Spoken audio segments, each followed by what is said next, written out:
જય સિયારામ બાપુ અને બાપ બધાને પણ મારા જય સિયારામ. આ ફરતો રહું ચાલો એવું કરું. વચ્ચે વચ્ચે ફરતો રહું. તો ગયા વખતે હું હિન્દીમાં બોલ્યો હતો. મદન ભૈયા ક્યાં ગયા? મદન ભૈયાની પ્રેમાગ્રહ હતો. હા, તો હું હિન્દીમાં બોલ્યો. આ વખતે રીટાબેન ભેગા છે એટલે હિન્દીમાં નથી બોલતો. આ વખતે શુદ્ધ ગુજરાતીમાં બોલીશ. ના ચિંતા કરતા નહીં. હું વચ્ચે વચ્ચે થોડુંક હિન્દી બોલીશ, વચ્ચે વચ્ચે થોડુંક અંગ્રેજી બોલીશ. મેં ગયા વખતે કીધું હતું કે આપણે બધા ગુજરાતીઓ છીએ, ખીચડીવાળા છીએ. ખીચડી આપણો પ્રિય ખોરાક છે. આપણે પાછા ખીચડીમાં મસાલો નાખીએ એવા છીએ. સાદી ખીચડીને મસાલા ખીચડી કરીએ પાછા. એની અંદર શાકભાજી એ નાખીએ ને બધું જલસાવાળા છીએ આપણે. એટલે આ થોડું વાતાવરણ ભારેખમ થઈ ગયું, કારણ કે હવે આપણે આવ્યા છીએ એ જગ્યાએ કે જ્યાં આપણે તો ખાલી સાંભળીને ભારેખમ થવાનું છે, પણ અહીં તો કેટલી એવી ચેતનાઓ અત્યારે અતૃપ્ત આત્માઓ જેને આપણે કહીએ છીએ ભટકતી હશે કે જે લોકોએ તો જીવીને પણ ભારેખમ મૃત્યુ મેળવું. અને મને બહુ આમ અંદરથી મેં બાપુને કહ્યું હતું થોડા મહિના પહેલાં, જ્યારે મને ખબર પડી કે પોલેન્ડમાં કથા છે. તમે કરવા નહીં તો મને અહીં આવીને ખબર પડી, એટલે તમારો તો ધન્યવાદ ખરો જ. પણ મેં બાપુને કહ્યું, મેં કીધું અહીં મારે આવવું છે. એટલા માટે મને આવું હતું કે મને એમ થાય છે કે ભાઈ દુનિયામાં કેટલી જગ્યાઓએ નરસંહારો થયા. બાપુએ રવાંડામાં કથા કરી. રવાંડાનો આ જ ઇતિહાસ. આપમાંથી જે લોકો આફ્રિકાના થોડા ઘણા એ ઘટનાઓથી પરિચિત હશો એમને તો ખબર હશે. આ જ ઇતિહાસ. આ એક માણસ છે કે આખી દુનિયામાં બધા જ્યારે પેલા આપણા સૈફ પાલનપુરી લખી ગયા તુષારભાઈ, જીવનની સમી સાંજે જખમોની યાદી જોવી હતી, બહુ ઓછા પાના જોઈ શક્યો, બહુ અંગત નામ હતા. સૈફ સાહેબની અત્યંત જાણીતી પંક્તિ, ખૂબ ગુજરાતી ભાષાની કેટલીક સુપ્રસિદ્ધ પંક્તિઓમાંની એક. પણ મને એમ થાય કે જીવનની સમી સાંજે જખમોની યાદી શું કામ જોવી હતી? છેલ્લું રિવાઇન્ડ કરવાનું છે જ્યારે જખમ જોવાના હોય કે મલમ જોવાના હોય. આ મલમ લઈને નીકળેલા બાપુ છે અમારા. કે ત્યારે તો કોઈ કંઈ ન કરી શક્યું. જે વખતે તો એ વખતે તો કોઈ ઊભું ન થયું. કેમ? ત્યારે ધર્મગુરુઓ નહોતા. જ્યારે બીજું વિશ્વયુદ્ધ ચાલતું હતું ત્યારે અહીં તો કેટલા બધા જાત જાતના ધર્મસ્થળો આપણે જોઈએ છીએ. જેટલા દેશોમાંથી યુરોપમાં પસાર થાવ, પેલું ધર્મસ્થળ જ જોવા મળે. ગામમાં સૌથી મોટું મિનારો એનો જ હોય, સૌથી ઊંચો ટાવર એનો જ હોય. પણ એ રોકી ન શક્યા ને. રોકી તો ન શક્યા, પણ કહી પણ ન શક્યા. ત્યારે ભારત દેશમાંથી, તલગાજરડામાંથી એક વ્યક્તિ પોતાનો એક તારો, આજે બાપુ વાત કરતા હતા ને, એક તારો, પોતાનો એક તારો લઈને એટલું કહેવા માટે નીકળે છે કે ના, તમે ગમે તેટલા યુદ્ધો લડી લ્યો, તમે ગમે તેટલા બાખડી લ્યો, તમે ગમે તેટલા મૃત્યુને જુઓ, તમે ગમે તેટલા નરસંહાર કરો, છેલ્લે તો તમારે ઠરવાનું છે સત્ય, પ્રેમ અને કરુણામાં. આ આખરી મંજિલ છે તમારી. અને ભારતના કથાઓના યુદ્ધો સમજવા જેવા છે. આપણી કોઈ કથા, વાલ્મીકીનું રામાયણ હોય કે વેદવ્યાસજીનું મહાભારત હોય, યુદ્ધથી પૂરી નથી થતી. આ હિન્દી ફિલ્મ નથી કે યુદ્ધના સીનથી ધ એન્ડ થઈ જાય. યુદ્ધ પછી કોનું શું થાય છે ને, હારેલાઓ ને જીતેલાઓ બંને દુઃખી થાય છે, એ સમજાવવા માટે એ કથા આગળ ચાલે છે. આ વિચારવા જેવી વાત છે. રામ યુદ્ધ તો જીતે છે, પણ પોતાના અયોધ્યાની અંદર જે માનસિકતાનું યુદ્ધ છે, જે કોઈ એક સ્ત્રી ક્યાંક પોતાની રીતે બહાર નીકળે છે, આજે પણ લડાઈ છે એ યુદ્ધ. આજે પોતપોતાની અયોધ્યાની અંદર કોઈ મૈથિલી આ યુદ્ધનો સામનો કરવો પડે છે કે ભાઈ તમે એકલા કેમ ગયા, તમે ત્યાં જઈને શું કર્યું, તમે કોની સાથે ફરતા હતા, તમે કોની સાથે રહ્યા હતા, તમે આની સાથે વાત કરતા હતા એવો તો વિડીયો છે, આની સાથે બેઠા હતા એવો તો ફોટો છપાણો છે.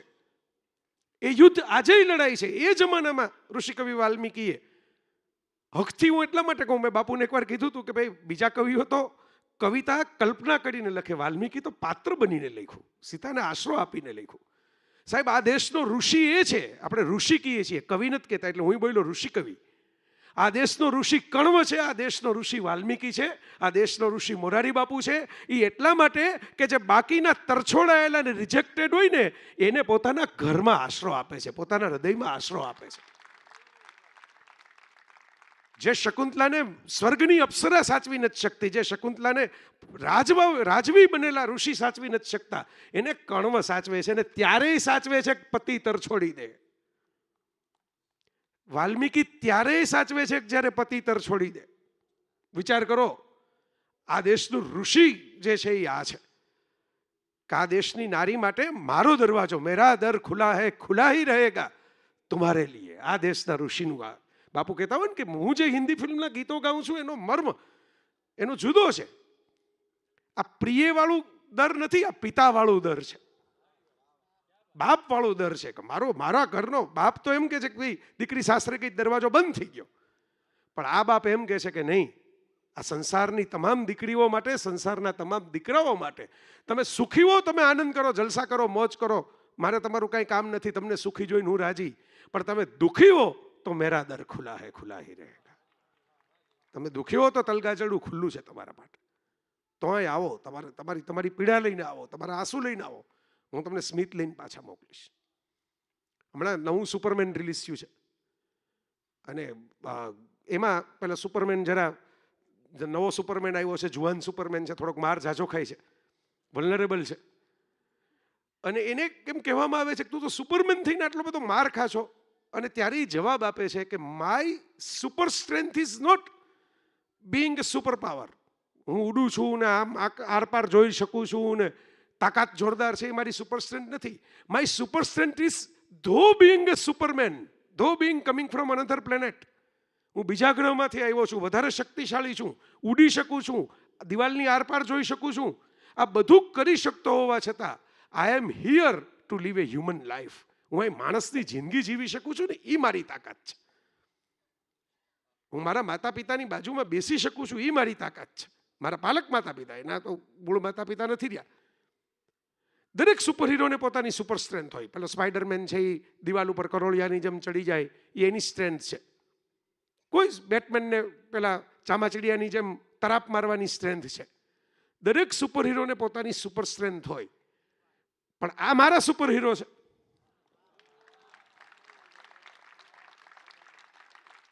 કેમ હવે જેમ અમેરિકાને એના સુપર હીરો ધારવાની કલ્પના કરવાનો હક છે, તો મને મારા સુપર હીરો ધારવાની કલ્પના કરવાનો હક નથી. તમે એમ કહો કે ભાઈ બાપુના તો કોઈ કોમિક્સ બહાર નથી પડતા, બાપુની કઈ એવી ફિલ્મ નથી બનતી, બાપુ કોઈ એવી રીતે પરાક્રમ કરવા માટે બહાર જતા નથી. સાહેબ, એ તો તમને પરાક્રમની ખબર નથી શું કરે છે. તમે કલ્પના કરો, ગ્રીક માઇથોલોજીની કથા છે હર્ક્યુલિસ, ભયાનક તાકાતવાન, પરમ શક્તિશાળી, અને આપણે હનુમાનજી સાથે જોડી શકીએ એવી કથા છે. હનુમાનજીએ સંજીવની બુટી લઈને આવ્યા હતા અને હર્ક્યુલિસ એવો એક સ્તંભ ઉપાડીને નીકળો હતો. એણે ઉપાડ્યો હતો ને બધાને એમ લાગતું હતું કે આ તો બહુ હળવો ફૂલ છે, કાગળ તો બનેલો હશે, પૂઠાનો બનેલો હશે. જેમ હનુમાનજીએ પર્વત ઉપાડ્યો, આપણે ઘણી વાર ઓલા પૂઠાના નથી બનાવતા, નવરાત્રિની ગરબીમાં મૂકવાના હોય હનુમાનજીને, તો પૂઠાનો એક પહાડ હાથમાં આપી દીધો હોય, તો છોકરાઓને એમ લાગે કે આમાં શું, આ તો હું ઉંચકી શકું છું. એ તો એકચ્યુઅલ ટેકરીનો એક શિલા ઉંચકીને બતાવો તો ખબર પડે. તો એ હર્ક્યુલિસ માટે લખાયેલું એક અંગ્રેજી કોટ છે ને, મારે બાપુના ચરણે, ને આપ બધા તો બાપુના, મેં કીધું મારાથી વધારે, મેં ગયા વખતે કીધું હતું કે યુ આર લવિંગ બાપુ મોર ધેન મી. તમે બધા બાપુને મારા કરતાં ક્યાંય ઝાઝો પ્રેમ કરો છો, એ મને ખબર છે, એટલે હું તમારા બધા વતી બોલું છું આ જેટલું બોલું છું. So on behalf of you મારે એ અંગ્રેજી કોટ કેવું છે કે sometimes if person is doing it effortlessly, that doesn't mean that it is not heavier. ક્યારેક વ્યક્તિ પોતે આસાનીથી એ કામ કરી શકે છે એનો અર્થ એ નથી કે કામ મુશ્કેલ નથી, એનું વજન નથી. બાપુ એફર્ટલેસલી આ કામ કરે છે, આસાનીથી કરે છે, અને એમાં ઘણા શુભચિંતકો આપણી આસપાસ છે. હવે શુભચિંતકોની મેં એકવાર મારા લેખમાં વ્યાખ્યા લખી હતી, વાયરલ થઈ ગઈ ત્યારે, કે એક શુભચિંતક એ હોય કે જે આપણા શુભનું ચિંતન કરે, ને બીજા શુભચિંતક એ હોય કે આપણું શુભ થાય એટલે બહુ ચિંતા થઈ જાય છે ને, કે બાપુએ તો પેલા હમણાં મોમ્બાસા કથા કરી, દાવોસ કથા કરી, પછી પોલેન્ડ કથા કરી, આટલું બધું શુભ કેમ થઈ રહ્યું છે બાપુનું? બહુ ચિંતા થાય. આ શુભચિંતકો આપણા ઓલા શુભચિંતક કરતા એની નજર જાજી હોય આપણા ઉપર. તો આ જે શુભની ચિંતા કરવા વાળા જે શુભચિંતકો છે, એની વચ્ચે અમારે થોડું આપણે બધાને, કારણ કે વાત તો આપણે સમજીએ છીએ કે ઓશવિઝની જે ઘટનાઓ, મેં કવિતા એ જ પસંદ કરી હતી, વિસ્લાવા શિમ્બોર્સ્કાની. એમના વિશ્વયુદ્ધ જોઈને એટલા બધા એ દુઃખી થઈ ગયા કે આખી જિંદગી આવી એણે બળવાખોર કવિતાઓ જ લખી. તમારા બાયોડેટા શું? તમારા બાયોડેટા એક જૂઠ છે. જે આમાં એણે કવિતામાં હતું, તમે જે બાયોડેટા લખો છો સુમનભાઈ, ઇઝ અ લાય. તમે એવોર્ડ લખો છો, પણ એવોર્ડ માટે કઈ ખટપટ કરી આવ્યા, કોને મળી આવ્યા, કોના પગ પકડી આવ્યા, કોના પગ ખેંચી આવ્યા, એ તો લખતા જ નથી આખા બાયોડેટાની અંદર. બરાબર? તમે જૂતાનું માપ લખો છો કે ભાઈ હું આટલી સાઈઝના જૂતા પહેરું છું, કે આવો કોટ પહેરું છું, પણ એ પહેરીને કેટલું રખડા એ તો હિસાબ જ નથી. ટ્રાવેલ તમે એને જ ગણો છો કે જે પરદેશમાં કરી હોય, પણ એક નાનકડા ગામના પાદરે ડેરી પાસે જઈને એક સાંજે સંધ્યા ટાણે જઈને બેઠા હો અને ઝાલર ટાણે તમે ગોધુલીની પેલી સમય થયો હોય અને ગાયની ખરીઓનો અવાજ સાંભળતા સાંભળતા એકાદું ભજન સાંભળતા હોય એને તો પ્રવાસ ગણતા જ નથી. આ એની બળતરા હતી, એની બળવાખોરી હતી. વિશ્લાવા જ્યાં લગી જીવી ત્યાં લગી એણે આવી કવિતાઓ લખી. બધી કવિતાઓ આવી જ છે, એની જેટલી છે એટલી બધામાં આ જ વાત કરી છે. પણ આ પેલી ટ્રાન્ક્વિલાઇઝર ઘેનની ગોળીની જે કવિતા હતી એમાં એ કહેવા એમ જ માગતી હતી કે ભાઈ આત્મા જેવું છે જ ક્યાં, તમે તો ઘેનમાં છો, તમારે તો સૂઈ જવું છે ગોળી લઈને, તમારે ક્યાં જાગવું છે? જાગવામાં તમને રસ નથી, ગમે તેમ કરીને ગોળી ખાઈને ઇન્જેક્શન ખાઈને સૂઈ જવામાં તમને રસ છે. એમાં કોઈક જગાડનાર આવે. મને તો થાય કે કોઈક વિશ્લાવાન બાપુ એ વખતે બાપુએ કથા વહેલી કરી હોત ને, એ જીવતા હોત ને, એ બળી ગયા હોત તો એની કવિતામાં કદાચ થોડોક આશાનો સ્પર્શ પણ આવ્યો હોત, થોડો આનંદનો સ્પર્શ પણ આવ્યો હોત, આટલી બળતરા ન રહી હોત. કારણ કે એને જે બળતરાઓ જ જોઈ જુવાનીમાં, આ બધા યુદ્ધો, માથાકૂટ, નિયતિ કેવી કેવી રીતે થોપી દે છે યુદ્ધ. ચિંતને જે આટલી સરસ રીતે રજૂઆત કરી, અદ્ભુત રજૂઆત, એણે જે દોહન કરીને બધું આપણને આપ્યું. અઘરું આ છે ને, માનું કામ શું છે? રસોડામાં તો બધું પડેલું હોય, આપ બધા ઘણા બહેનો અહીં બેઠા છે, સામગ્રી તો બધી પડેલી હોય, પણ હવે કેટલું મીઠું નાખવાનું છે, કેટલું મરચું નાખવાનું છે, કેટલામાં કઈ વસ્તુ કોની સાથે શોભશે, ટિંડોરા અને મકાઈ આવે ન આવે,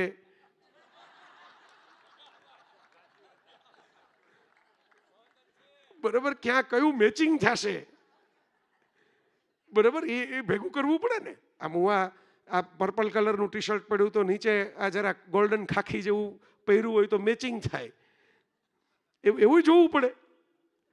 તો આ કામ જે છે એ માઓનું કામ છે મોટા ભાગે, કે ભાઈ એ ચેક કરે અને એમાંથી પીરસવા જેટલું હોય, લેવા જેટલું હોય, બધા ડબ્બાઓ ખાલી કર્યા વગર એ પીરસી દે આપણને. એ ચિંતને કામ કર્યું. એણે પીરસવા જેટલું પીરસી દીધું, જેમાંથી જ્યાં જેટલી જે ચપટી નાખવાની હતી એ બધી નાખીને એટલે આપણા હૃદય સુધી પહોંચ્યું. વિભીષિકા કરુણાંતિકા છે. પણ એની સાથે મારે જે વાત જોડવી છે એ જ જોડવી છે. બાપુની સુપર સ્ટ્રેન્થ શું કામ હું આમાં બાપુને વચ્ચે લઈ આવ્યો છું? એટલા માટે મને બાપુ બહુ ગમે છે. એવી તો ગમે જ છે, એમાં કંઈ કોઈ ના પાડી શકે એમ નથી, ને કોઈને ના પાડવાનો અધિકાર નથી. હોય છે નો અધિકાર આપો. કારણ કે સમાજ તો એવો છે કે તમારે ક્યારે રોવું કોના માટે એ તમને પાછું કે આટલા દી રોજો, આટલા દી રોતા નહીં. એને અધિકાર આપો તો તમારે ઘરમાં ઘૂસીને તમને એમ કહેશે કે અત્યારે રોવાનું ચાલુ કરો, હાલો તમારે 3 દી રોવાનું છે, પછી રોવાનું નથી. તમારે 14 દિવસ રોવાનું છે, પછી રોવાનું નથી. અને તમે 14મે દિવસે કેમ નથી રોતા એ પાછું પૂછે આપણને. તો આમાં મને રસ નથી, એટલે હું તો બહુ એવા બાબતમાં સ્વતંત્ર છું કે ભાઈ આપણે જ નક્કી કરવાનું કે આપણને કોણ ગમે છે. એ દુનિયા છે ને નક્કી કરે આપણને કોણ ગમે છે. પણ આ મારા બાપુની સુપર સ્ટ્રેન્થ છે ને, એ સુપર સ્ટ્રેન્થ છે કાઇન્ડનેસ. એ એમની સ્ટ્રેન્થ છે, એ એનાથી જગત જીતે છે. એમનું પરાક્રમ એ છે, અને એ પરાક્રમ જાળવી રાખવું એ અઘરું કામ છે આ જગતમાં. ક્રોસ ઉપર લટકી જવું, લટકાડી દેવું, આ બે કામ ઈઝી છે, પણ ક્રોસ ઉપર લટકતી વખતે, કારણ કે લટકી જવા વાળા એવા પડ્યા છે કે આ ફિદાઈન ત્રાસવાદીઓ નથી જોતા આપણે, મારી નાખો છો, મરી જવું છે અમારે, અમે મરવા માટે જ આવ્યા છીએ, અમે મરી જ જવાના છીએ.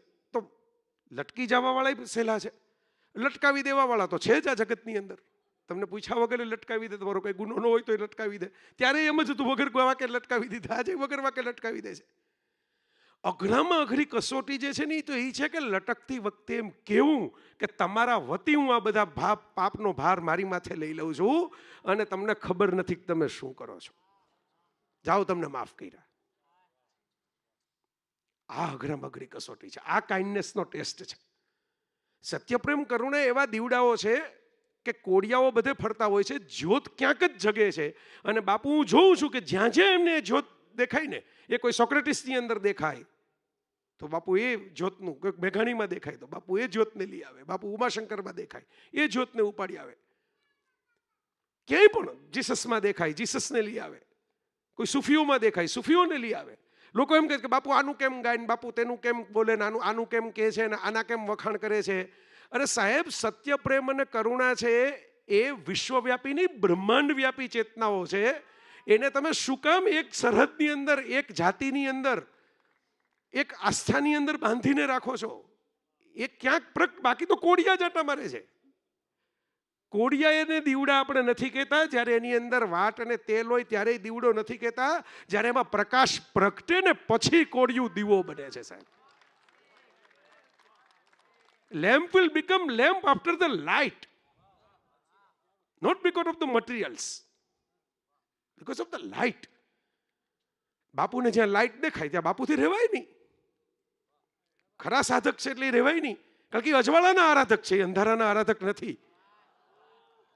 એને અજવાળું દેખાય તો અજવાળાના વખાણ કર્યા વગર નહીં રહી શકે. એ મને ખબર છે, મેં જોયું છે આટલા વર્ષોમાં, દૂર બેઠા બેઠા જોયું છે કે એને જ્યાં અજવાળું દેખાય ત્યાં એને એમ થશે કે હું આ અજવાળું કેવી રીતે લોકો સુધી પહોંચાડું.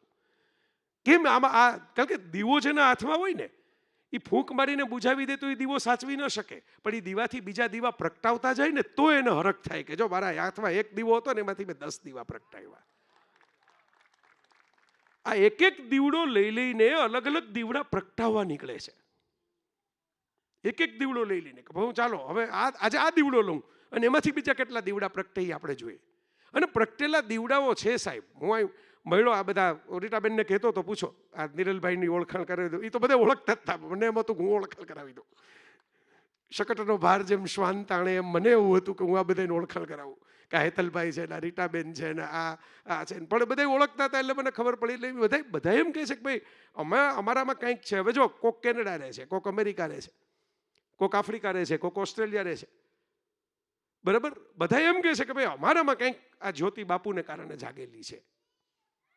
તો એ જ્યોતિ જ્યારે ઓછી થઈ જાય છે ને સાહેબ, ત્યારે આ જગતમાં વર્લ્ડ વોર થાય છે, ત્યારે આ જગતમાં યુદ્ધો થાય છે. જ્યારે અંધારું વધી જાય છે ને અજવાળું ઘટી જાય છે ને એટલે કોક એમ કે રામકથાથી શું થાય? સાહેબ, રામકથાથી ભવિષ્યના યુદ્ધો થતા અટકે.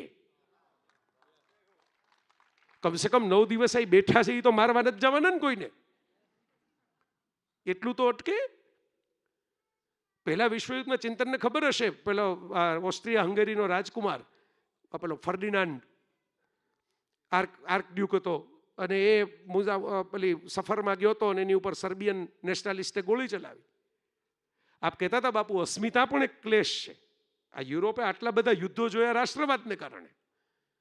નાના નાના ખોબા જેવડા દેશ એકબીજા સાથે સરખા જ દેખાય, પણ બધા અમારું નેશન, અમારી મધરલેન્ડ ને અમારું ફાધરલેન્ડ ને અમારી ઓળખ ને અમારી આઈડેન્ટિટી. હવે આ તો જરાક જાજો માર ખાધો ને આટલા બધા બિલિયન જે કીધા એટલા બધા માર ખાધા પછી હવે જરાક ઠંડા થયા છે કે હવે એક વિઝા ઉપર આવવા દો ને એક ચલણમાં રહેવા દો ને એવું બધું.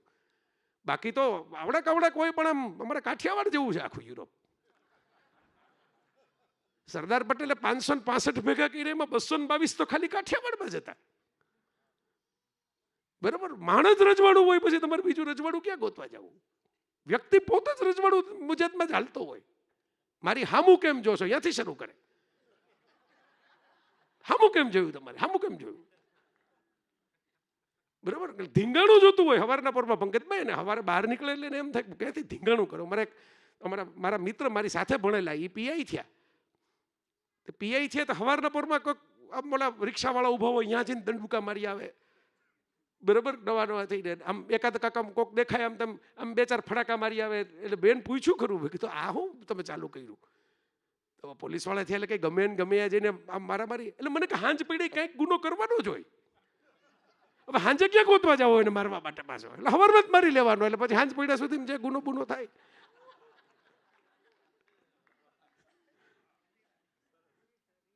બરાબર. પણ એ થાકી ગયા છે હવે, એ માથાકૂટમાં નથી પડતા. બરાબર. ઓલા બધા થાક્યા નથી. જે ધીંગાણા કરવા વાળા છે એની ધીંગા મસ્તી પૂરી નથી થતી. તો એ રાજકુમારનું ઓપરેશન થવાનું હતું, એને ગોળી લાગી, એ ઘાયલ થયો. અને ઇતિહાસના કેટલાક સ્કોલરો બાપુ એવું કહે છે કે એના સરસ મજાનો આઈ લગીનો કોટ સીવો હતો, જોધપુરી આપણે કહીએ ને એવું. એના બટન કાપવામાં મુશ્કેલી થઈ, કારણ કે કોટના બટન છે એ ગાજમાં ચોટેલા હતા અને પેલું લોહી વહેતું હતું એટલે વધારે ચીકણા થઈ ગયા હતા. એ બટન સમયસર જો કપાઈ ગયા હોત, જો આવો એને જોધપુરી કોટ ન પહેર્યો હોત અને આવું ખાદીનું અંગરખું પહેર્યું હોત ને સાટ કરતો નીકળી ગયું હોત તો ઓપરેશન સફળ થયું હોત. એ મર્યો ન હોત તો વિશ્વ ફાટી ન નીકળ્યું હોત. ક્યારેક આપણે બહુ અક્કડ બટનો પહેરીને કોટ પહેરીને જીવા રાખીએ છીએ ને એમાં યુદ્ધો ફાટી નીકળે છે આ જગતની અંદર. એટલા ટાઈટ થઈને જીવીએ છીએ. આટલું બધું ટાઈટ, આટલું બધું આમ ના ના મૂકીએ નહીં. એટલે બાપુ ક્યાંક ને ક્યાંક આપણને આ ગીતોનો સ્પર્શ કરાવે, કવિતાનો સ્પર્શ કરાવે, લાગણીનો સ્પર્શ કરાવે. આ બહુ પેલું કોનો દોહરો છે એ મને ખબર નથી, પણ દોહરો બહુ સરસ છે. આપણે પ્રાચીન ભાષાનો છે એટલે કોઈ ઉત્તર પ્રદેશમાંથી જ આવ્યો હશે ક્યાંક. તંત્રી વાદ્ય કવિતરસ, સરસ રાગ રતિરંગ, અનબૂડે સો બૂડ ગયે, તીરે જો બુડે સબ અંગ. તંત્રી વાદ્ય, જે સરસ મજાના વાદ્ય સંગીત વહેતું હોય ને, એટલે સંગીત ટૂંકમાં. સંગીત જે છે એમાં તમારે ડૂબવાનું છે.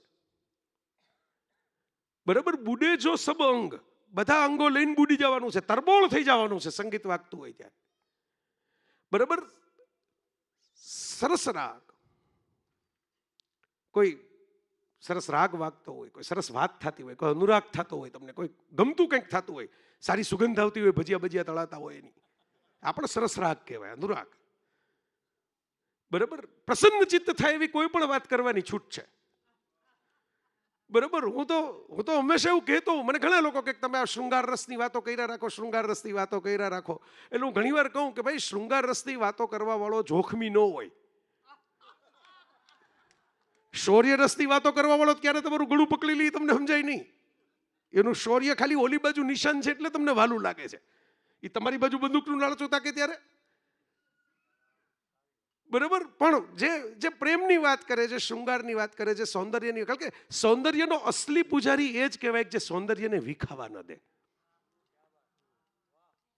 કોઈ પણ બાબતનો પૂજારી કોને કહીએ આપણે? મંદિરના પૂજારી શું કરે? ભાઈ આ મૂર્તિ એક ફૂલ આમ માકું ચૂકું થયું હોય ને તો એ જરાક હળવેકથી દાદા ઊભા થઈને ગરડા હોય, ધીમે ધીમે ચાલી શકતા હોય તો સરખું કરી આવે. મેં નજરે જોયા છે આવા દ્રશ્યો મંદિરના પૂજારીને. એની મૂર્તિનું, એના શિવલિંગનું જે સૌંદર્ય છે, ભલે નાનકડું મંદિર છે, જૂનું મંદિર છે, જર્જરિત છે, એમાં કોઈ શણગાર કરેલો નથી, કોઈ ભપકાદાર નથી, પણ એને એમ લાગે કે ભાઈ આ 4 બીલીપત્ર છે ને 5 ફૂલ છે મારી પાસે, તો જરાક આમ એક નાગદાદા ઉપર મૂકવું, એક આમ લાલ કરેણનું હોય એની બાજુમાં એક સફેદ ગોઠવું. મેં જોયું છે આ કામ કરતા ચીવટપૂર્વક, કારણ કે એનું મંદિર છે ભાઈ, એની પૂજા છે, એની પૂજાનું સૌંદર્ય વિખાવા ન દે. સમજો, સૌંદર્યનો અસલી પૂજારી, આ બધા નકલી પૂજારી જો વિખી નાખે તો, ઉપાડીને લઈ જાય ને અપહરણ કરે ને બળાત્કાર કરે તો, અસલી પૂજારી છે એ સૌંદર્યને વિખાવા ન દે. કારણ કે એ મુદ્દો જે છે કે તમને જે વસ્તુ ગમે એને તમે સાચવો છો, એને તમે ખતમ નથી કરી નાખતા. તો આ સરસ સંગીત, સરસ રાગ, કવિતરસ, સાહિત્ય, સારું સાહિત્ય, સારી કવિતા, સારું લિટરેચર, સારી વાર્તા, સારું નાટક, સારો અભિનય, સારું વાચિકમ, સારું સાહિત્ય અને રાગ રતિ રંગ અને પ્રેમ, પ્રણય ક્રીડા, પ્રેમની ક્રીડા. આ ત્રણમાં જે આમાં ડૂબવા વાળા જ ચાલે. આમાં અનબૂડે વો તીરે નહીં, એ તો તરી જ ન શકે. જે ડૂબ્યા નથી એ તરી ન શકે.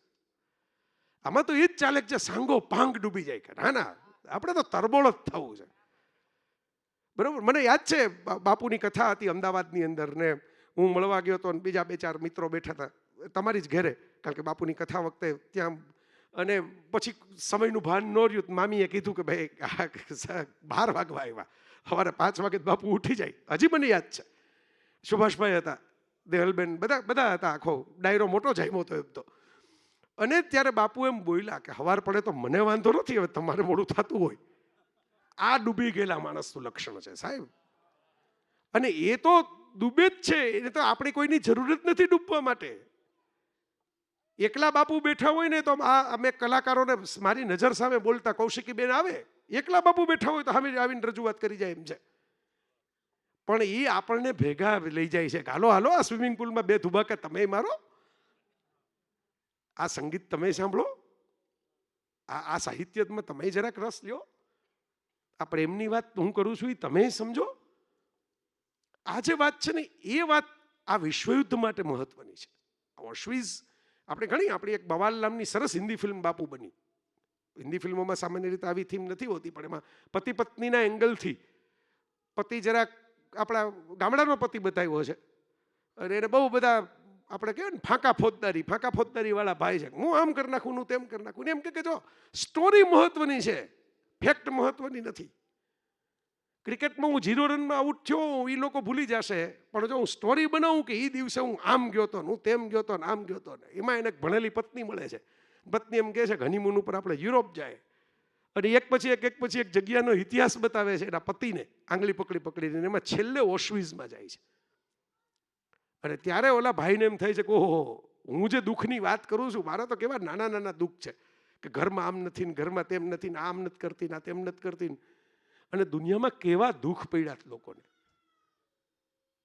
પેલા બાળકોના જૂતાઓનો ઢગલો જે બહુ વિશ્વ પ્રસિદ્ધ ફોટો છે, પણ હજી એ લોકોએ રાખ્યો છે કે બીજી વાર આવું ન થાય. તમને જઈને જે થડકારા થવા જ જોઈએ. થડકારા થાય બતાવે છે કે તમે જીવતા છો, તમારી અંદર દિલ ધબકે છે ને તમને એમ થાય કે ના ના આવું બીજી વાર ન થવું જોઈએ. We have to stop this cruelty.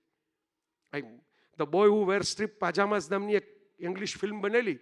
એ ફિલ્મની અંદર સરસ બતાવ્યું છે કે પેલો કોન્સન્ટ્રેશન કેમ્પમાં બાપુ જર્મનીનો એક મોટો અફસર આવે છે, એનો છોકરો છે એ આ કેમ્પના જ એક છોકરા સાથે દોસ્તી કરે. 2 બાળકો નિર્દોષ છે, ઇનોસન્ટ છે, એને ખબર જ નથી કે શું કામ. અને પપ્પાઓ એમ માને છે કે ભાઈ પેલા હવે તો મોટું દેશ સેવાનું કામ કરી રહ્યા છે આ બધા જીવતા બાળીને લોકોને. અને એમાં એનો છોકરો પેલા કેમ્પના છોકરા સાથે વેશની અલટે બદલી કરે છે રમતમાં. અને જે માણસ બાળવાનો ઓર્ડર આપે છે એનો જ દીકરો એ ગેસ ચેમ્બરની અંદર ખતમ થઈ જાય છે. એનો પોતાનું ત્યારે એને જો વલવલાટ થાય છે, એને જે થાય છે કે આ તો મારો દીકરો હોમાઈ ગયો. સાહેબ, બધાયના દીકરા કે દીકરી હોમાય જ જાતા હોય છે યુદ્ધ જ્યારે શરૂ થતા હોય છે ને ત્યારે. All quiet on the western front હમણાં જ જર્મનીમાં ફરીથી બનીને આવી ફિલ્મ. જર્મનીઓએ જ બનાવી, જર્મન પ્રજાએ જ બનાવી 2022માં, જેને ઓસ્કારમાં એન્ટ્રી પણ મળેલી ફોરેન લેંગ્વેજ માટે. જુવાનિયાઓને 17-18 વર્ષની ઉંમર હોય ને બાપુ, એમાં એવું બતાવ્યું છે. એ લેખક પોતે સૈનિક હતો અને એણે પહેલા વિશ્વયુદ્ધમાં ભાગ લીધેલો ને એણે જે જોયું એમાંથી એણે નવલકથા લખી. સૈનિકે બંદૂક ઉપાડીને કલમ હાથમાં લીધી અને કલમ હાથમાં લઈને નવલકથા લખીને એમાં એમ લખ્યું કે અમે 16-17 વર્ષના હતા ને અમને બધું યુદ્ધ એટલે તો આહા ભાંગી નાખું, ભૂકા કરી નાખું, તોડી નાખું, ફાડી નાખું, કટકા કરી નાખું, ધબાટી બોલાવી દઈએ. 4-5 મિત્રો જોડાઈ ગયા, પછી ખબર પડી કે આમાં તો ખાવા બ્રેડ નથી મળતી. આજે ચિંતને વાત કરી, કોના માટે લડીએ છીએ, શું કામ લડીએ છીએ, આની સામે શું કામ મારે આને મારી નાખવાનો છે, કોઈ રીઝન જ મારી પાસે નથી, મને કીધું એટલે મારી નાખવાનો. અને 5 વર્ષે તો થાકી ગયા ને ત્રાસી ગયા ને એમ થયું કે કેદી પૂરું થશે, કેદી પાછા જશું, કેદી આપણા ખેતરે જઈને બેસશું, ગામના પાદરે બેસશું. સાહેબ, જે બાપુ ઘણીવાર એમની કથામાં કહે છે, મને ખબર છે કે બાપુએ કહ્યું all quiet on the western front કથા નથી વાંચી, પણ જે એક સૈનિક વિશ્વયુદ્ધમાં ભાગ લઈને જર્મનીનો સૈનિક લખે છે એ બાપુ તો એમની કથામાં એમને એટલે હું કહું છું કે સાહેબ આપણે કયા ઘાટ ઉપર બેઠા છે એનો વિચાર તો કરો. એ બાપુ કાયમ કહે છે કે યુદ્ધની કથા રમ્ય હોય, યુદ્ધ રમ્ય નથી હોતું. એ યુદ્ધ રમ્ય નથી હોતું. આ સમજવાનું છે આપણે. બાજુમાં હંગેરી છે અને આ ઓશવિઝની અંદર એક ઇમર કર્તેશ નામના બીજો નોબેલ પ્રાઇઝ વિનર આ વિસ્લાવાની જેમ બાપુ. અને એ ઇમરે કર્તેશ નોબેલ પ્રાઇઝ વિનર તુષારભાઈ. અને એ આ કોન્સન્ટ્રેશન કેમ્પમાં એ તો સ્કૂલે જતો તો અહીંયાથી ઉચકીને આવી નાખી દીધો ઓશવિઝમાં. એના પિતા ગાયબ થઈ ગયા, મરી ગયા, જીવતા છે કોઈને ખબર જ ન પડી, એટલે એમ સ્વીકારી લેવામાં આવ્યું કે મરી ગયા હશે. બહાર નીકળો, વિશ્વયુદ્ધ પૂરું થયું. સામાન્ય સંજોગોમાં હવે જે આવા કેમ્પની યાતનાઓમાં ભોગવીને એને કુટુંબ આખું ખતમ થઈને બહાર નીકળ્યા હોય, કેવો ગુસ્સો લઈને બહાર નીકળે, કેવો ક્રોધ લઈને, કેવી નિરાશા લઈને બહાર નીકળે. એને પુસ્તકો લખ્યા, એને નોબેલ પ્રાઇઝ મળ્યું. એ 2016માં હમણાં જ ગુજરી ગયા, ઇમરે કર્તેશ. પણ એ ઇમરે કર્તેશે એમ લખ્યું કે હું આમાં એવું નથી જોતો કે અરે બિચારા યહૂદીઓ સાથે આવું થયું ને આ જર્મનોએ આવું કર્યું. આ જર્મન યહૂદીનો મુદ્દો જ નથી, આ માનવતા અને રાક્ષસીપણાનો મુદ્દો છે. આ કોઈ પણ જગ્યાએ થઈ શકે. બહુ ગમ્યું નહીં લોકોને આ વાત, કારણ કે બધાને એવી જ વાત સાંભળવી હોય કે જે એને પસંદ પડે, પોતાની અસ્મિતાને જરાક બળ આપે, વાહવા થાય. એને એમ કીધું કે કોઈ પણ જગ્યાએ થઈ શકે, તમે યાદ રાખજો આ અમે યહૂદીઓએ આટલું ભોગવ્યું ને અમે બીજામાં થયા કરી શકીએ. આવું એને વર્ષો પહેલા લખેલું અને એવું ક્યાંક ક્યાંક થયું ખરું. અત્યારે એની ચર્ચા ચાલે છે. અમે બીજામાં થયા કરી શકીએ. આવું થઈ શકે એના 3 જ કારણો હોય છે. ઇતિહાસમાંથી ગોતેલી પસંદ કરેલી યાદશક્તિ. અમે તો મહાન, અમે બ્લુ, અમે રોયલ, અમે સ્પેશિયલ, અમે સુપર. પસંદ કરેલા કિસ્સાઓ પકડી પકડીને તમે મહાન થઈ જાઓ જાતે ને જાતે. આ પસંદ કરેલી યાદશક્તિ પહેલું કારણ આવું થાય એનું. રાજ્ય સત્તાનું સંપૂર્ણ પીઠબળ આવી વિચારધારાને બીજું કારણ. કારણ કે આવું એમને પસંદ કરેલી યાદશક્તિ વાળો કોઈ ફેસબુક ઉપર પોસ્ટ નાખ્યા રાખે એમ યુદ્ધો નથી ફાટી નીકળતા. પણ જ્યારે એ વિચારધારાને સામર્થ્યનું પીઠબળ મળે છે ત્યારે આવા ઇમરે કર્તેશ લખે છે, જે આ ઓશવિઝની અંદર જીવો, જેને પોતાનું કુટુંબ સાફ થતું જોયું, જે બહાર નીકળો, જે એક જીવ તરીકે, એક યહૂદી તરીકે હોલોકોસ્ટ કરીને પોતાના માટે ઘણું બીજું કરી શકત, એને બદલે એમ કહે છે કે હું તમને યાદ કરાવું છું કે તમે એમ માનો છો કે આ બે જ આ હિટલર અને યહૂદીઓનો મામલો હતો. નહીં. અને ત્રીજું કારણ એને જ્યારે આપ્યું કે જ્યારે તમે તમારા પ્રેમ વૃત્તિનું વિવેકભાન ખોઈ નાખો છો. તમારી અંદર પરમાત્માએ જે પ્રેમ મૂક્યો છે એ પરમાત્માએ મૂકેલા પ્રેમનું વિવેકભાન જ્યારે તમે ગુમાવી દો ત્યારે આ થઈ શકે. તમે માણસ રહેતા નથી. અને આ જેણે અનુભવ્યું કેદાર એના મોઢામાંથી નીકળેલી વાત છે. હું કહું તો માણસ એમ કે તમે શું માઇક લઈને બોલો એમાં તમને શું ખબર પડે. પણ જેને ખબર પડે, જેને જોયું, એને આડો હાથ દીધો કે રૂક જાઓ, આ યોગ્ય નથી, આ પાછું થશે, તમે અટકાવશો નહીં તો પાછું થશે. અને આ વાતમાં બહુ ઓછા લોકોને રસ પડે છે. એક ઓલા પોપ જે હમણાં ગુજરી ગયા એ થોડાક એવા રસવાળા હતા, એ આવી વાતો કર્યા રાખતા હતા. નવા આવ્યા એને કઈ વાતો નથી કરી, એમણે પોતાનું કારભાર સ્વીકારી લીધો અને ચાલુ કરી દીધું જે કઈ કામ કરવાનું છે. ઓલા તો આવતા બેતા આવી વાતો કરતા હતા એટલે મારું ધ્યાન ખેંચાણું હતું એમનામાં.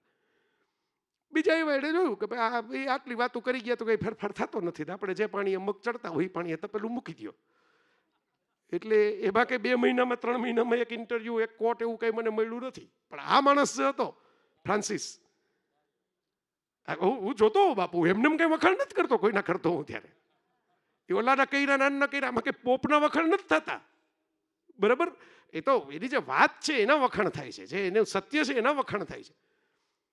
પણ પેલા આવ્યા નહોતા જ્યારે એની પહેલાના પોપ સાથે ચર્ચા કરતા હતા, પેલા જર્મન પોપ હતા એ વખતે, ત્યારે એમણે ઇજર પોપ બન્યા નહોતા ને એને એમ કીધું કે આપણે હંમેશા એવું માનીએ છીએ કે ધર્મ ખતમ બહારથી થશે, એટલે આપણે દિવાલો ચણીએ રાખીએ છીએ દરેક ધર્મમાં કે બહારવાળું કોઈ આવી ન જવું જોઈએ, બહારવાળું નહીં, ઘરવાળા, અમારાવાળા, બાકીના બધા માટે દિવાલ.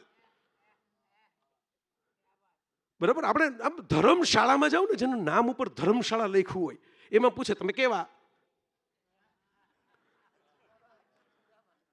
મને પૂછાયેલું છે એટલે મને ખબર છે ને. હા, અત્યારે નહીં પૂછે, આ તો ઓલા ભાઈના ઇન્સ્ટાગ્રામમાં વિડીયો આવે એ. પણ એવું ન હોય તો પૂછે તમે કેવા? આ ધર્મશાળામાં તમને પગ મૂકવા દેવાય કે ન મૂકવા દેવાય, એનું ખાવા દેવાય કે ન ખાવા દેવાય? આ ધર્મશાળા ખાલી ઓદ લગાડવાનો છે આપણે આગળ. એટલે પેલા પોપે એવું કહ્યું, એવું સ્પષ્ટપણે એમ કહ્યું એમના આગલા પોપને. એમને એમ હતું કે ભાઈ નારાજ થશે, પણ ખરેખર એ પોપને જવાબ ગમી ગયો હશે અંદર ખાનેથી, એટલે એમણે પ્રપોઝલ મૂકી કે આમને આગળ મારો ઉત્તરાધિકારી બનાવજો. એમણે એમ કહ્યું કે ભાઈ તમે જ્યારે આ વાત કરો છો ને દિવાલોની, આ દિવાલો જેટલી ચણશો એટલો તમારો ધર્મ અંદરથી જ સડામાં ખતમ થઈ જશે. જો ધર્મને તમારે બચાવવો હોય તો દરવાજા ઝાઝા બનાવો, દિવાલ ઓછી બનાવો. તમે દિવાલો જ ઊંચી ઊંચી ચીણા કરો છો, દરવાજા તો મૂકતા જ નથી. આ દરવાજા મૂકવાવાળા માણસ છે ને એટલે બધી વાતો મને એમની હાજરીમાં યાદ આવે છે. અને આ જગ્યાનું એક છે એની હું તો એમ માનું જ છું કે ભાઈ આપણે આપણા સંસ્કૃતિમાં છે, આવી મેક્સિકોની સંસ્કૃતિમાં છે, એ મેં જોયું. જે લોકો ફરવા ગયા હશે, આપણે ઘણા બધા એવા મિત્રો છે ફરવાના શોખીનો જાય, તો મેક્સિકોમાં આવું છે, પેલું તર્પણ કરે પિતૃઓનું. આપણે કરીએ પિતૃ તર્પણ, આપણા સગરના પિતૃ તર્પણ માટે ભાગીરથી ગંગા આખી ઉતારવામાં આવી, પેલા પુત્રોએ ભગીરથે એના માટે તો કીધું કે મારા પૂર્વજોનું તર્પણ કરું. તો એ જે તર્પણ છે ને, હું એમ માનું છું કે આ રામકથા જે પોલેન્ડમાં અત્યારે થઈ રહી છે ને, મારે તમારા દીકરીઓને તમને ધન્યવાદ દેવાનો કે આટલા વર્ષે એ અતૃપ્ત આત્માઓની ચેતનાઓનું તર્પણ થઈ રહ્યું છે અહીં ભારતના સાધુ દ્વારા. બહુ મોટી વાત છે, નાની વાત નથી, મોટી વાત છે. કારણ કે એમાં એમનું કોઈ નથી, આપણું કોઈ નથી. તમે સાંભળવા વાળા આવ્યા, હું સાંભળવા વાળો આવ્યો, રીટાબેન આવ્યા, આ બધા આવ્યા, અમારા મિત્રો ટીનાભાઈ આવ્યા. આપણું કોઈ શું ગયું છે આમાં? આપણે કંઈ નુકસાન થયું છે? આપણે તો ટુરિસ્ટની જેમ આવીએ છીએ અને ફરીએ છીએ અને જતા રહીએ છીએ. પણ છતાંય આપણામાં એક ભારતીય આત્માની ચેતના સનાતન વસે છે ને, એ આપણને એમ કહે છે કે આ જગતની કોઈ પણ અન્યાય, આ જગતની કોઈ પણ વેદના, જગતની કોઈ પણ પીડા એ આપણી જ છે એમ માનીને આપણે માનવતાનો હાથ લંબાવવાનો છે. એ આનતો ભદ્રાહા, એ આપણા ઋષિનો સંદેશ જે આપણે જ ભૂલી જઈએ છીએ. અને હજી બાપુ બેઠા છે એનો મને આનંદ છે કે હજી એક ઘંટારો મંદિરમાં ઘંટ એટલે રાખવામાં આવ્યો હોય, આપણે એમ કહીએ કે ભાઈ ભગવાનને ખબર પડે કે હું આવ્યો, ઘણા એમ બોલે. ભાઈ એટલા માટે નહીં કે તમને ખબર પડે કે તમે મંદિરમાં આવ્યા છો, ભગવાનને ખબર નથી પડવાની ઘંટ વગાડીને. તમારે યાદ કરવાનું છે કે હું ક્યાં પગથિયા ચડીને આવ્યો, કઈ જગ્યાએ આવ્યો. આ પોલેન્ડની અંદર બાપુ એક વર્કલો નામનું ગામ છે. અમિતાભ બચ્ચને ટ્વીટ કર્યું ત્યારે મને ખબર પડી ગામનું નામે, મને તો ખબર નહોતી. એ ગામે યુનેસ્કો लिटरेचर साइट डिक्लेयर करी है. और मदन भैया वहाँ पे 100 से ज़्यादा विश्व के प्रसिद्ध साहित्यकारों के छोटे छोटे स्टेच्यू, बोने स्टेच्यू, ड्वार्फ छोटे छोटे स्टेच्यू लगाए हुए हैं. और उसमें एक हरिवंश राय बच्चन हमारे भारत के कवि का लगाया हुआ है.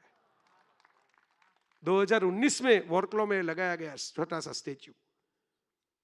हरिवंश राय बच्चन कवि भी अच्छा पसंद किया उन्होंने. बैर कराते मंदिर मस्जिद मेल कराती मधुशाला, मधुशाला ना कवि. इस पार प्रिय मधु तुम हो, उस पार न जाने क्या होगा. पॉजिटिविटी ना कवि, आत्मविश्वास ना कवि. ये विशाल दृश्य है, चल रहा मनुष्य है, अश्रु स्वेद रक्त से लथपथ, कर शपथ, अग्निपथ अग्निपथ अग्निपथ. एना कवि मजबूत माणસો. બુદ્ધોર નાચગર એની કવિતા અમિતાભે પોતે વાંચેલી છે ને ઘેઘુર અવાજમાં.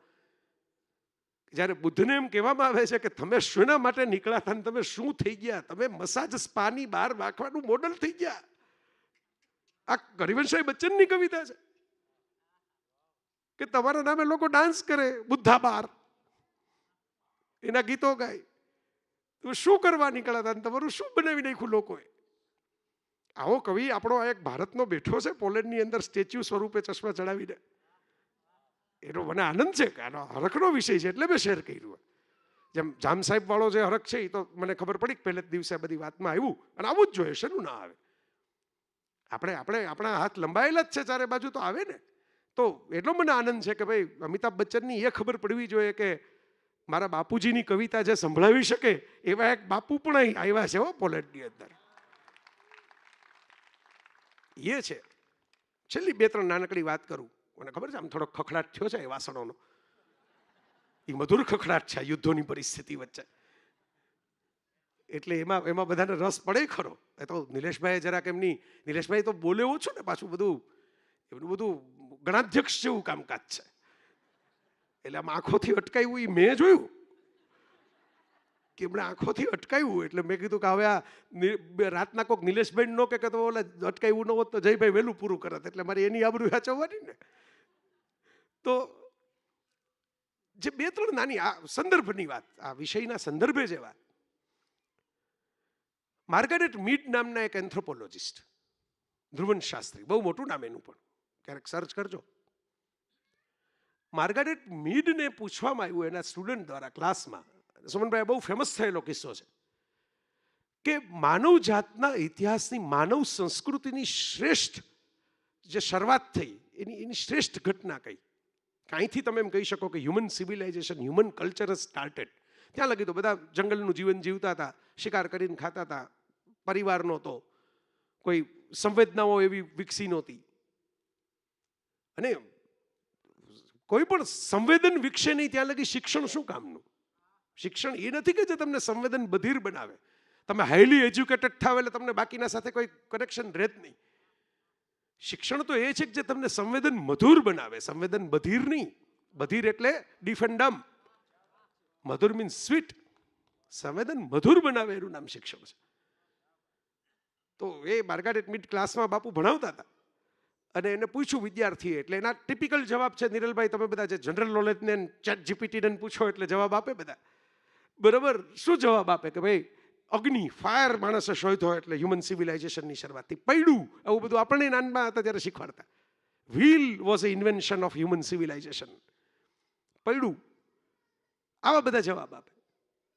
માર્ગારેટ મીડે એમ કીધું, એમણે એક અસ્થિ કંકાલનું કંઈકથી લઈ આવ્યા ફોટો બીજે દિવસે ક્લાસમાં, અને એમ કીધું કે આ ઉત્ખનન કરતા, ખોદકામ કરતા જે ઇતિહાસ આપણને મળે છે એમાં આ ફેમર બોન જે કહેવાય, આ હાડકું, જાંઘનું હાડકું, જરાસંઘને દુર્યોધનના જે હાડકા તોડીને વિજય પ્રાપ્ત કરવામાં આવ્યો તો એ જાંઘ સૌથી મજબૂત હાડકું ગણાય. સૌથી લાંબુ હાડકું માનવ શરીરમાં, સૌથી મજબૂત હાડકું. હવે એ હાડકું તૂટી જાય ને એ પ્રાણી લાંબો સમય જીવી ન શકે. તમે કદાચ જોયું હશે કે શિકારના એના તમે જો દ્રશ્યો જુઓ પેલા ડિસ્કવરી, નેશનલ જ્યોગ્રાફિક, એમાં તો હન્ટિંગ સીન્સમાં એટેક છે એ થાપા ઉપર કરવામાં આવે, પીઠ ઉપર. ગળું કંઈ દરેક પ્રાણીનું હાથમાં ના આવે, પણ સિંહ ધારો કે ઝેબ્રા ઉપર એટેક કરે, આફ્રિકન સફારીમાં એવા દ્રશ્યો જોવા મળે, તો એ પીઠ ઉપર, થાપા ઉપર કરે, કારણ કે દોડી ન શકવું જોઈએ પ્રાણી. માર્ગારેટ મીડે પોતાના ક્લાસમાં ફોટો બતાવીને કીધું કે આ વર્ષો, કેટલા હજારો વર્ષો પહેલાનું એક અસ્થિ કંકાલ મળી આવ્યું છે, એમાં ફેમર બોન તૂટીને ફરીથી જોડાયેલું છે, તૂટીને ફરીથી જોડાયેલું છે. વિદ્યાર્થીઓને લાગ્યું કે આ કઈ મોટી ઘટના છે, હાડકા તો તૂટીને જોડાઈ જાય, એમાં શું મોટી વાત છે, પ્લાસ્ટર મારો તો જોડાઈ જાય, બેઠા રહેવું પડે તમારે 2 મહિના. એટલે એમણે એમ કહ્યું કે જે જમાનામાં કોઈ ચિકિત્સા નહોતી, કોઈ એક્સરે નહોતા, કશું જ નહોતું, ત્યારે હાડકા તૂટે એટલે જે સજીવ હોય એને મરવાનું નિશ્ચિત થઈ જાય. એ થોડોક જેના શ્વાસ હોય એટલું જ જીવી શકે. આ હાડકું જોડાયું એનો અર્થ એ કે આ વ્યક્તિ હતું, એની આસપાસ કોઈક એવું હતું જેણે એની કાળજી લીધી, જેને એને જોખમોથી બચાવ્યો, ખતરાથી બચાવ્યો, એને ખાવાનું આપ્યું, એને, કારણ કે એ તો બહાર જઈ ન શકે એટલે કોઈકે એને ખાવાનું આપ્યું 2-3 મહિના લગી, આ હાડકું સંધાય નહીં ત્યાં લગી. કોઈકે એની કાળજી લીધી, એને સાફ કર્યા, એને ખેંચ્યા, એને બહાર કાઢ્યા, સુવડાવ્યા. આ કેર જ્યારે હ્યુમન બિઈંગમાં બીજા માટેની આવીને ત્યારે સિવિલાઇઝેશન હેઝ સ્ટાર્ટેડ. હવે કેર શરૂ થઈ, તમે કાળજી લેતા થયા એકબીજાની. તમે એમાંથી આપણે આ બધા બેઠા છીએ, એકબીજાની કાળજી લઈએ છીએ એટલે યુદ્ધ નથી થતા. એ કાળજી ઓછી થઈ જાય એટલે યુદ્ધનો પારો ચડી જાય. આ સંસારની વાસ્તવિકતા છે. અને એ મહત્વનો મુદ્દો છે કે આપણે આ વસ્તુ કેમ ચૂકી ગયા. આજ પોલેન્ડની અંદર એક આંદ્રેચેક, મારિયા આંદ્રેચેક નામની જ્વેલિન થ્રોની સિલ્વર મેડલ વિજેતા, છેલ્લી ટોક્યો ઓલિમ્પિકની અંદર 2021માં, એને 2017માં બોન કેન્સર થયું. બોન કેન્સરમાંથી 2019માં બહાર આવીને 2021માં એને સિલ્વર મેડલ લીધો. 20 વર્ષની છોકરી, એવો કંઈ જિંદગીનો બહુ અનુભવ ને કંઈક આમ જમાના જોઈ લીધા ને આ કરી નાખ્યું તે કરી નાખ્યું ને એવું કાંઈ જ નહીં. 20 વર્ષની છોકરી અને ઓલિમ્પિકનો મેડલ એટલે જરા સ્ટાર પણ થઈ જાય, સેલિબ્રિટી સ્ટેટસ મળે. અને ઇન્ટરનેટ ઉપર બેઠા બેઠા એણે કોઈ અમેરિકન કે કેનેડિયન, હું ભૂલી ગયો, પણ ટૂંકમાં નોર્થ અમેરિકાના કોઈ બાળકની પોસ્ટ જોઈ એના મા બાપે મૂકેલી કે ફંડ રેઝિંગ કરવું છે, અમારું બાળક બીમાર છે એના માટે. પોતે એમાંથી પસાર થઈ હતી એટલે પોતાનો પૈસા તો એની પાસે એટલા નહોતા, 3 કરોડ જેટલી રકમની જરૂરિયાત હતી, એટલે પોતાનો મેડલ એને વેચવા માટે મૂક્યો કે મારો મેડલ હું વેચવા મૂકું છું ઓલિમ્પિકનો, અને આનાથી આ બાળકને કંઈક જો મળતું હોય તો મારે આ બાળકને અપાવવું છે. અને અહીં પોલેન્ડની એક કંપની, અત્યારે મેં કીધું ને, હવે મને ખબર નહોતી કે મારે આવીને બોલવાનું છે, એટલે મને આ તો અચાનક યાદ આવી ગયો. જો અંદર પડેલું હોય ને ક્યારેક નીકળે આમને ઠેકડો મારીને, નહીંતર હું ગૂગલ કરીને આવા થાય બેસતા પહેલા. તો એ કંપનીએ એનો 1.25 લાખ કંઈક અહીંની જે કરન્સી હતી એવું બધું ચૂકવીને એનો મેડલ લીધો, અને એમાંથી એણે મદદ કરી પેલા બાળકને. એનું ઓપરેશન થયું એ બાળકનું, અને પેલી કંપની એમ કીધું કે અમારે મેડલ નથી જોતો, આ તો અમારા દેશનું પ્રાઇડ કહેવાય કે તમે આવું કામ કર્યું. અમારો આવો નાનકડો દેશ કોઈક મોટા દેશના કોઈક નાગરિકને મદદ કરી શકે એવું કામ તમે અમને સોંપ્યું, એ આનંદ થયો, એટલે પૈસા રાખો, મેડલ નહીં તમે રાખો. અને એ બાળકનું પછી અવસાન થયું, કારણ કે રોગ જ એવો હતો, પણ એ સાજો થયો. અને જ્યારે આ મારિયાને પૂછવામાં આવ્યું થોડા વર્ષ પછી, એટલે 2024માં, કે તમને શું ફીલ થાય, કારણ કે તમે જે મદદ કરી આટલા પૈસા ભેગા કરીને, પણ એ બાળક તો જીવી ન શક્યો. એટલે એ કે બાળક જીવી ન શક્યો એનું તો મને દુઃખ છે, કારણ કે આમાંથી હું પસાર થઈ છું ગંભીર બીમારીમાંથી. ત્યારે મને એમ વિચાર આવતા હતા કે હું કાલની સવાર જોઈશ કે નહીં જોઉં. એટલે મને એ ખબર હતી કે બાળકના મા બાપ ઉપર કેવી ગુજરતી હશે, એટલે મેં તાત્કાલિક મદદનો સંકલ્પ કર્યો. પણ મને આનંદ એ વાતનો છે, જો આ એક હવે ત્યારે 20ની હવે 24માં 22ની થયેલી એક સ્ત્રી શું કહે છે, એ કે મને આનંદ એ વાતનો છે કે જેને જેને આ ખબર પડી એને એટલી તો ખબર પડી કે દુનિયામાં મદદ કરવા વાળું કોક હોય ખરું.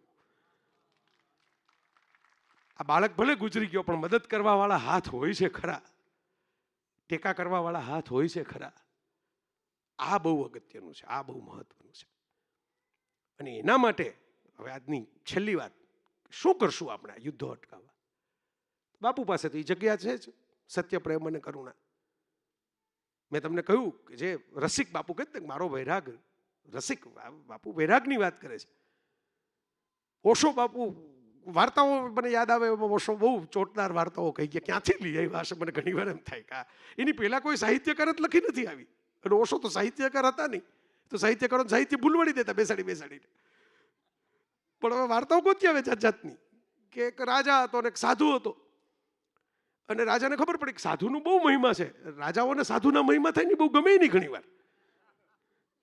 મારા મહિમા મારા થવા જોઈએ, મારા ગીત ગવાવા જોઈએ, ઢોલ મારા માટે વાગવા જોઈએ, આ સાધુ માટે શું કામ વાગે છે? પણ સમજદાર, વિવેકી, બુદ્ધિમાન રાજા હતા, એટલે એમ થયું કે આપણે સાધુ પુરુષ પાસેથી કંઈક જાણીએ કે લોકો કેમ આટલો બધો એમને પ્રેમ કરે છે, એવું તો શું સાધુતા છે એમનામાં. એટલે એમને જઈને કીધું કે આપ મારા મહેલમાં પધારશો તો હું તમારો સત્સંગ કરવા માંગુ છું. મોટા મોટા રાજાઓ હોય ને એમના મહેલમાં જઈને એમને સત્સંગ જોતો હોય, એ આપણા સત્સંગમાં ન આવે, પાછા આવે તો ખાલી હાથ જોડીને વહેલા વહેલા જતા રહે. પણ એમને એમ કે મહેલમાં પધારો ને, એક્સક્લુઝિવ સત્સંગ આપો એમ. આ બધું તમે બધાને ભેગા કરો એવો સત્સંગ કરો એવો નથી કરવો. ટીવીમાં યુટ્યુબમાં મફત જોયો કે એવો સત્સંગ નથી કરવો, મારો ખાસ સત્સંગ આપો મને. સાધુ આવ્યો એની ભેગો પોતાની કુટીર છોડીને દૂર દરાજની હાલતો હાલતો રાજાના મહેલમાં આવીને ગોઠવાઈ ગયો. હલે જ નહીં. સત્સંગની વાતો તો પૂરી થઈ ગઈ. રાજાને એમ થયું, આમને એમ તો દિવાળી ઉજવી નાખી, એને હોળી ઉજવી નાખી ને પતંગો ચગાવી લીધી ને જન્માષ્ટમી મનાવી લીધી ને બધું પૂરું. હવે રાજાને થયું કે આ તો જાતા જ નથી, મહારાજ તો આ ગોઠવાઈ ગયા.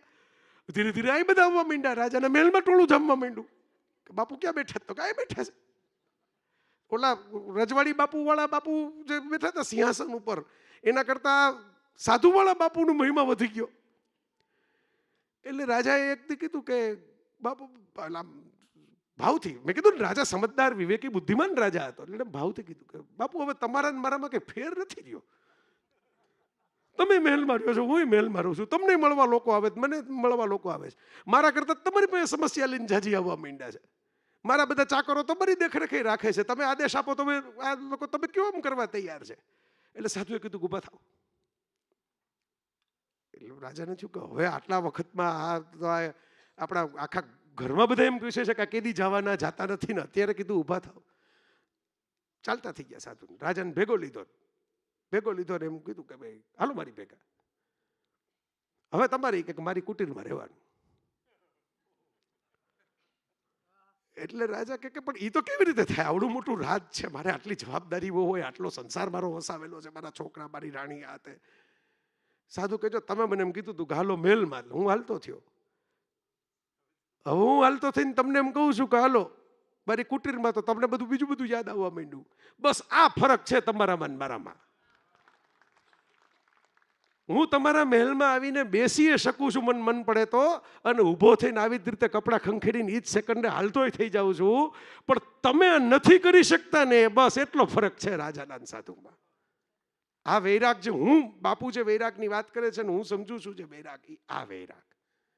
આપણે તો કૃષ્ણના વારસદારો. આ આપણા બાપુ હાથીની વાત કરતા હતા ને, આજે સાથી નો બોલે, હાથી. બાપુએ બરાબર ઉચ્ચાર કર્યો.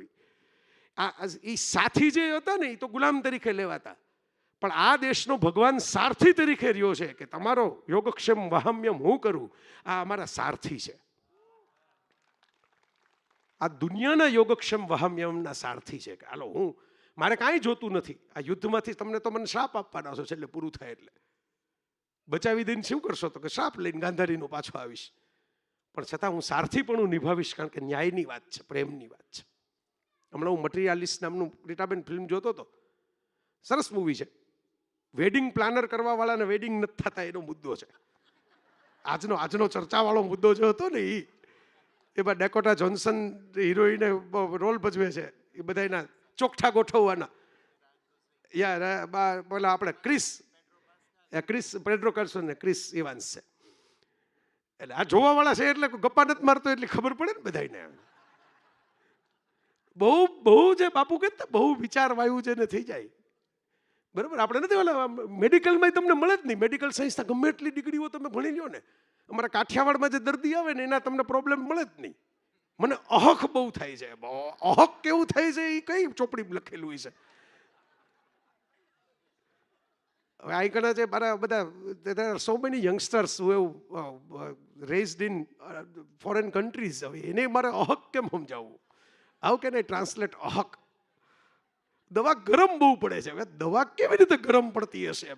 દવા અંદર જઈને ભડકો થતી હશે?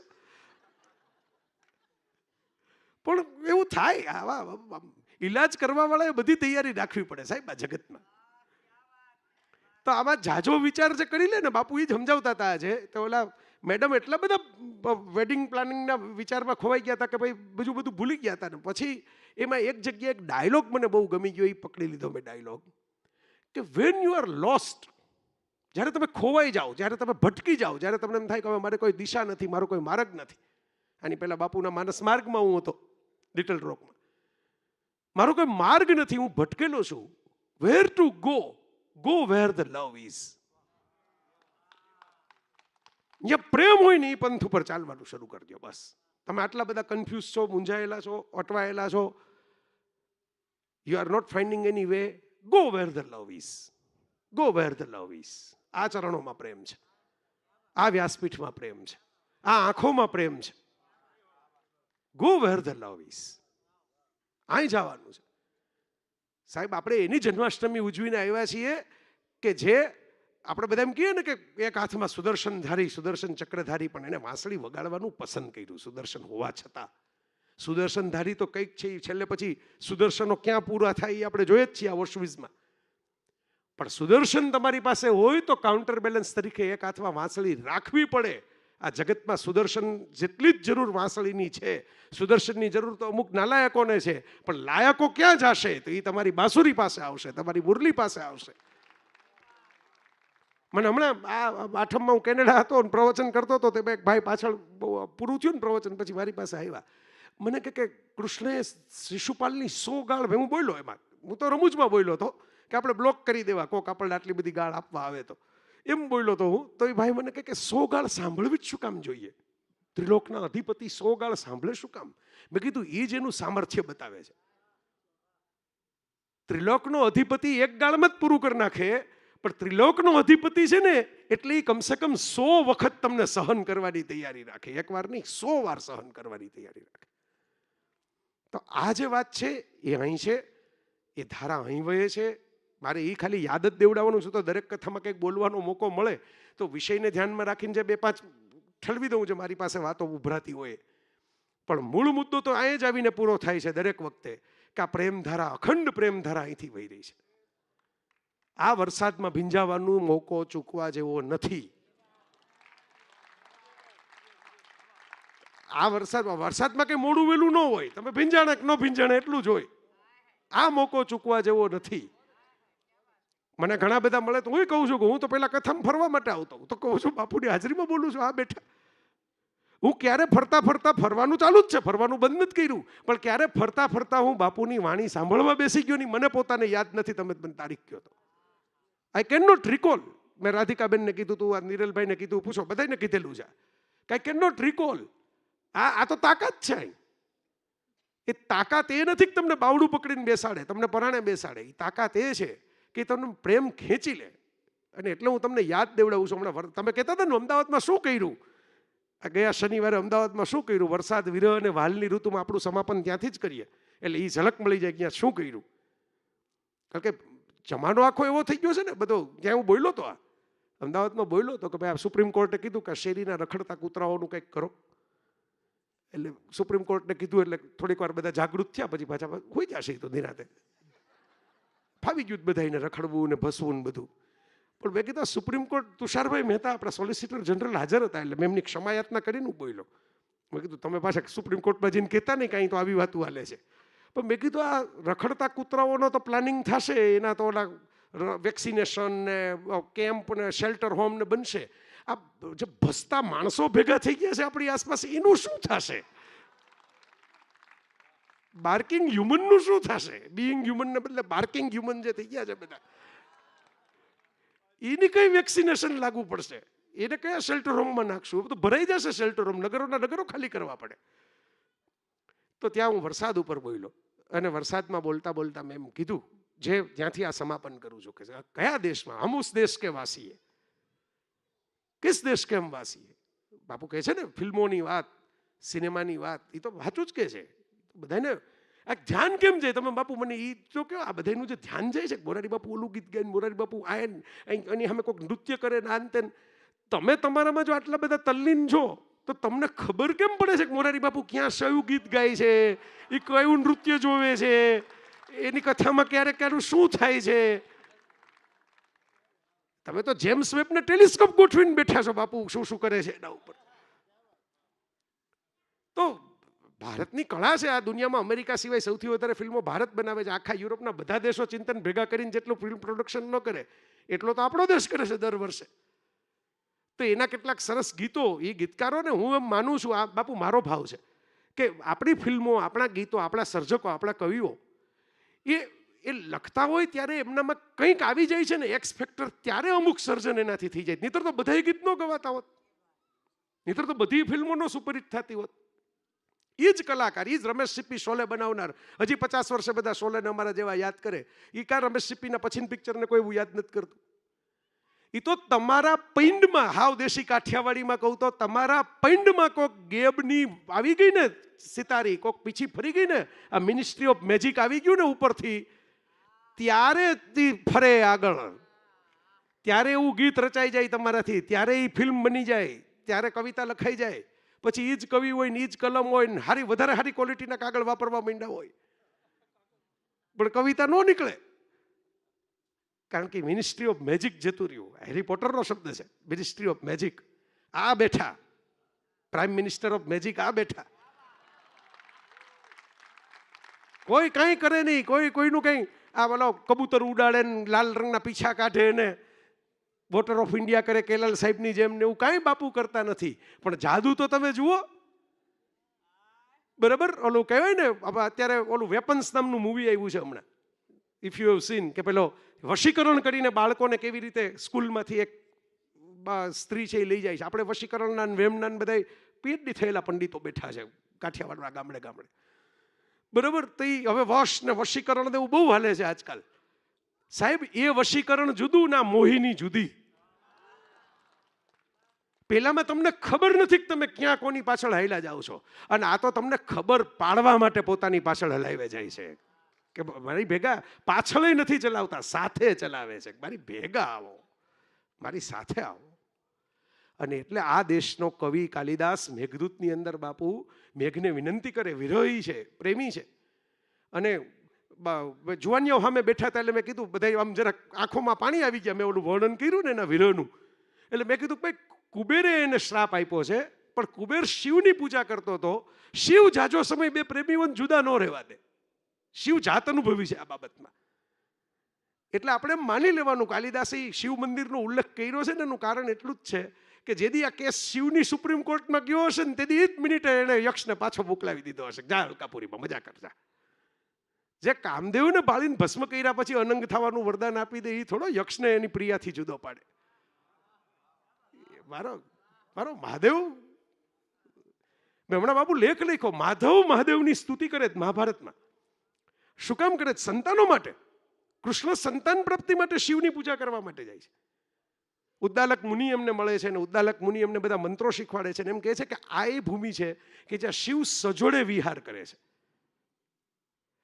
અને ચારુ એવો શબ્દ વાપરો, ચારુ એટલે સુંદર.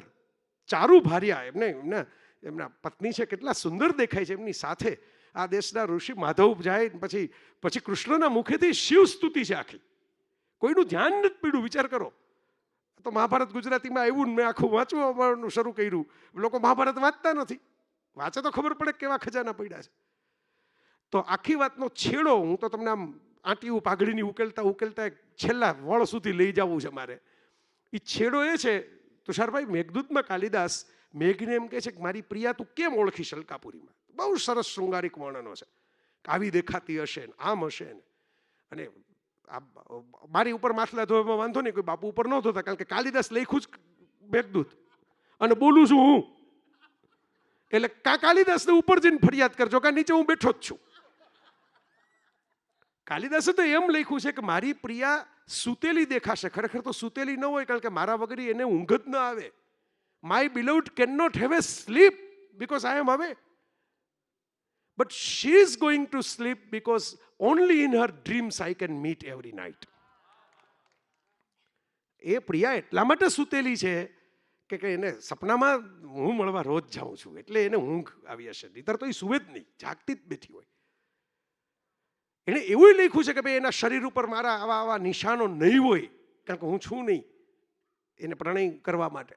આ બધું લખ્યા પછી કાલિદાસ મેઘને રિક્વેસ્ટ કરે છે ને, ત્યાં ભારત છે, ત્યાં સત્ય પ્રેમ કરુણા છે, ત્યાં કનેક્શન બેસે છે આપણા મલમનું, જ્યાંથી આપણે વાત શરૂ કરી હતી. કાલિદાસ મેઘને એમ કહે છે કે તું બરાડીને એટલે ગર્જના કરીને, થંડરસ્ટોર્મ એવા અવાજો કરીને એને બીવડાવતો નહીં. તું થોડુંક વરસી પવનને તેજ કરી જુઈના ફૂલો જે રાતના ખીલેલા હોય, કારણ કે જુઈના ફૂલ રાતના ખીલે, સફેદ રંગના, સુગંધી એની મહેકથી ખબર પડે કે જુઈ ખીલી.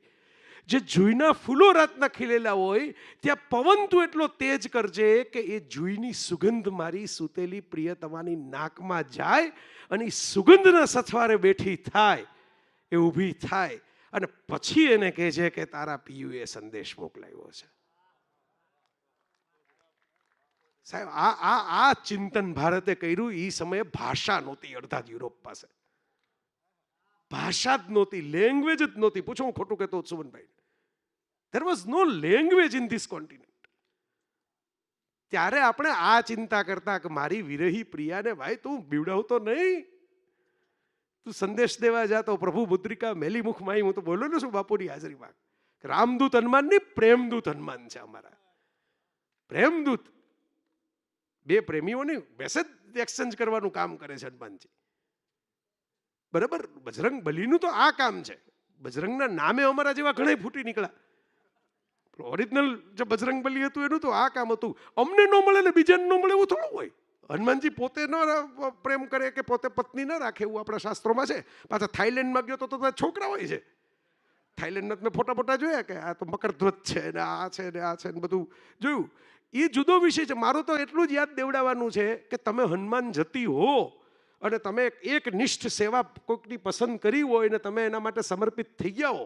બાપુ આજે સમર્પણની વાત કરતા હતા ને, સંપૂર્ણતા સમર્પણ વગર આવે જ નહીં. કોઈ એક બાબતને તમે સમર્પિત થાવ પછી જ સંપૂર્ણ થઈ શકો. ત્યાં લગી તો અધૂરા જો તમે. અધૂરામાંથી મધુરા થવું હોય તો સમર્પણ ક્યાંક તો કરવું જ પડે. અને એ સમર્પણ જે છે એ હનુમાનજી કરે છે. પણ એ એમ નથી વિચારતા કે મને જ કંઈ મેળ ન પડ્યો તો તમને બેન હું ભેગા કરવા મહેનત કરું. એ એટલે હનુમાન આ દેશના સૌથી વધારે પૂજાતા, કારણ કે સૌથી વધારે દેરા એના છે. સાહેબ, જે ભેગા કરે ને, જે જોડે ને, એના ગામે ગામ દેરા બને, એના ગામે ગામ ભગત બને.